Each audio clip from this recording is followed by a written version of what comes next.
دکھیا اے فاطمہ صغرا میرے دکھیا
बिस्मिल्लाहिर्रहमानिर्रहीम। अस्सलामु अलैकुम नाज़रीन, मैं सैयद फ़याज़ हुसैन आप तमाम नाज़रीन और सामाइन की खिदमत में बज़रिए याम शिया इस्लामिक टीवी चैनल हाज़िर हुआ हूँ। नाज़रीन, जैसे मैं आप तमाम नाज़रीन और सामाइन से मारूज़ा करता हूँ कि आप दुआ में याद रखें। आप तमाम की दुआ का नतीजा है कि हमारा याम शिया इस्लामिक टीवी चैनल आपके रूबरू अज़ाख़ानों की तफ़सीलात पेश कर रहा है, क्योंकि इस सफ़र का आगाज़ हमने इस तरह किया था। हमारे बानी हाशिम अली मिर्ज़ा, डायरेक्टर में सादत अली ख़ान, ख़ादिम सैयद फ़याज़ हुसैन, तमाम टीम यही कोशिश कर रही है कि हमारे चैनल के ज़रिए आप तमाम नाज़रीन और सामाइन को तमाम आशुर खानों की ज़ियारत करवाएं। हम ख़ुद भी ज़ियारत करते हैं, आपको भी ज़ियारत से मुशर्रफ़ फरमाते हैं। तो इसी सिलसिला यहाँ से हैदराबाद, शहर हैदराबाद दक्कन से शुरू हुआ था और अतराफ़ व अकनाफ़ के इलाक़ों के तमाम अज़ाख़ानों की ज़ियारत करवाई और तफ़सीलात आपके रूबरू पेश की। और उसी तरह शहर हैदराबाद से हटकर हम कर्नाटका अलीपुर गए हैं, वहाँ के आशुर खाना की तफ़सीलात आपके रूबरू पेश की। तमिलनाडु मद्रास, वहाँ के अज़ाख़ानों की तफ़सीलात आपके रूबरू पेश की। इस वक्त यूपी आगरा मौजूद है हमारा चैनल याम शिया इस्लामिक टीवी चैनल, और यहाँ के अज़ाख़ानों की तफ़सीलात आपके रूबरू पेश कर रहा हूँ। इस वक्त एक अज़ाख़ाना है जो लखनऊ यूपी आगरा शाहगंज में है और ये अज़ा खाने की तफसीलात आपके रूबरू पेश करने की सादत हासिल करूँगा। नाज़रीन, मैं आपके रूबरू इस अज़ा खाने जो शाहगंज में है यहाँ के खादिम सैयद हाशम रज़ा रिज़वी साहब हैं, मैं उनसे गुजारिश करता हूँ कि नाज़रीन और सामाइन की खिदमत में ये आशा खाने की तफसीलात आप पेश फरमाएँ। सलाम अलैकुम। वालेकुम सलाम। आपका याम शिया इस्लामिक टीवी चैनल में खैर मक़दम है और आपको ये ज़हमत हम तमाम की जानिब से दी गई थी। आपने बड़ा ही कीमती वक्त हमारे चैनल को दिया और नाज़रीन सामाइन के रूबरू आप इस अज़ा खाने की तफसीलात पेश फरमाएँ। जनाब ये अज़ा खाना जो है वो मेरे दादा अबुल कासिम रिज़वी साहब ने तामीर कराया था और इसकी जो तामीर है वो करबला मोहल्ला में जो इमाम हुसैन अलैहिस्सलाम का रोज़ा मुबारक है वो उसकी शबी है ये, और उसको मतलब यहाँ पर तामीर करा के और ज़ियारत के लिए रखा गया। तकरीबन आज इसको 80 साल के करीब हो गए हैं और ये एक हमारे लिए बाइस फ़ख्र है कि हम उसकी खिदमत कर रहे हैं और कौम भी इससे इस्तिफ़ादा हासिल कर रही है। अपनी दुआएं और अपनी मुनाजात जो है वहाँ यहाँ पर आके मांगते हैं। जी हाँ मांगते हैं। और अशरा मुहर्रम में यहाँ पर मजालिसों का सिलसिला रहता है एक तारीख़ से लेके और 13 मुहर्रम तक, स्वयं तक। इसके अलावा जो पंजतन पाक के महफ़िल मीलाद हैं वो मुनक़िद किए जाते हैं और जो भी कौम की खिदमत है।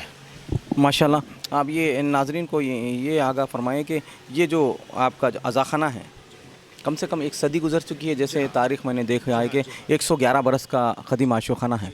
तो जैसे नाज़रीन ये फरमा रहे थे कि ये रोज़ा हुसैन इब्न अली की शबी जो होती है वो इनके परदादा ने यहाँ पे दादा ने अबुल कासिम साहब उन्होंने बनवाई थी और बतौर यादगार लोग जो उस ज़माने में वसाइल नहीं होते थे और इतने वसाइल नहीं होते थे कि वो ज़ियारत से मुशर्रफ़ हो, तो इसी तरह यहाँ आकर रोज़े अक़दस पर हाज़िरी दें और ज़ियारत से मुशर्रफ़ होते थे। ये उनका अक़ीदा था, वो ये चाहते थे। तो इसी तरह ये तमाम लोग इस्तिफ़ादा उठा रहे थे। तो इस अज़ा खाने की जो तफसीलात इन्होंने अर्ज़ की कि माह मुहर्रम का जो पहला अशरा होता है, पहली ये माह मुहर्रम से इसका आगाज़ होता है, आशूरे को इख्तिताम अमल में आता है और ज़ियारत के बाद ये आशो खाने को, ये रोज़े को मुख़फ़्फ़ल कर दिया जाता है। और हर पंचशंबा शब जुमे को कुछ ज़ियारत या मजलिस वगैरह होती है? नहीं, ऐसा तो नहीं है, लेकिन पंजतन पाक के मीलाद और इमाम ज़माना का जो महफ़िल होती है वो सारी चीज़ें मुनक़िद करते हैं जी। माशाल्लाह, ये आपकी जो नस्ल चलते हुए कितनी, अब ये जो शजरा आपका आ रहा है ये कहाँ से आ रहा है सिलसिला? हम लोग 8वें इमाम की औलाद यानी इमाम ये मूसी मुबर्रक अलैहिस्सलाम की नस्ल में से हैं और ये मेरी यहाँ पर 7वीं पुश्त है। और अगर आप जद्द अमजद से लें, मूसी मुबर्रक साहब से लें, तो ये 33वीं पुश्त है। जी हाँ। आपके वालिद साहब को कितनी औलाद है? मेरे वालिद साहब को मेरी 4 औलादें थी। जहाँ तो आप तन्हा एक लड़के हैं? मैं तो आपको अभी इसके बाद जो सिलसिला है यहाँ का, ये आशो खाने को वक्फ़ किया गया है? ये वक्फ़ वाला औलाद है और औलाद ही उसको संभाल रही है और अल्हम्दुलिल्लाह आगे भी हम लोग इसका जहाँ। आपके फ़र्जंद हैं? जहाँ मतलब नहीं, मेरे फ़र्जंद नहीं, मेरे 3 बेटियां हैं और चाहे वो बेटी हो या बेटा हो, कोई भी इस चीज़ को देखने के लिए वक्फ़ वाला औलाद में इस चीज़ का वो है, प्रोविज़न है कि वो चाहे बेटी हो या बेटा हो, औलाद कोई भी ज़िंदा है वही उसको संभालेगी। माशाल्लाह। तो ये तमाम अखराजात आपकी औलाद या आप करते हैं? माशाल्लाह, ये तमाम तफसीलात आपके रूबरू पेश कर रहा था और ये इस अज़ा खाने के लिए हम पिन पॉइंट भी दे रहे हैं, वो भी आप मुलाहिज़ा फरमाएँ। बाद में मैं आपसे मारूज़ा यही करता हूँ कि आप तमाम नाज़रीन और सामाइन ये आपस में ये हमारे प्रोग्राम को, हमारे जो पेश किए जाते हैं बिलखुसूस आशो खाने की तफसीलात हो, उन तमाम को आपस में शेयर करें और लाइक ज़रूर करें। लाइक करने का मकसद ये है कि कितनी ज़्यादा आप मुस्तफ़ीद हो रहे हैं, मतलब ये कि आप सेटिस्फाई हो रहे हैं। लाइक करने का मकसद है कि पसंद फरमा रहे हैं हमारे प्रोग्राम को। अगर पसंद फरमा रहे हैं तो आप लाइक कर दीजिए, आपस में शेयर कीजिए, आप सब्सक्राइब कीजिए। ये तमाम तफसीलात आपके रूबरू पेश कर रहा है खादिम सैयद फ़याज़ हुसैन। और आप तमाम नाज़रीन सामाइन हमेशा जैसे दुआ में याद रखते हैं, मैं दस्तबस्ता आप तमाम और नाज़रीन सामाइन की खिदमत में मारूज़ा करता हूँ कि परवरदिगार आलम मोहम्मद वाले मोहम्मद के सदक़े में हमसे हमारी इस इबादत को कबूल फरमा, मज़ीद तौफ़ीक़ात में इजाफ़ा फरमा, हमको दुश्मनों के शर से महफूज फरमा। आप کا تہہ دل سے ہمارے یام شیعہ اسلامک ٹی وی چینل کی جانب سے شکریہ ادا کرتے ہیں جو آپ نے قیمتی وقت ہمیں دیا ہے. اور ناظرین سامعین، آپ کا خادم سید فیاض حسین رخصت ہوتا ہے. خدا حافظ، فی امان اللہ.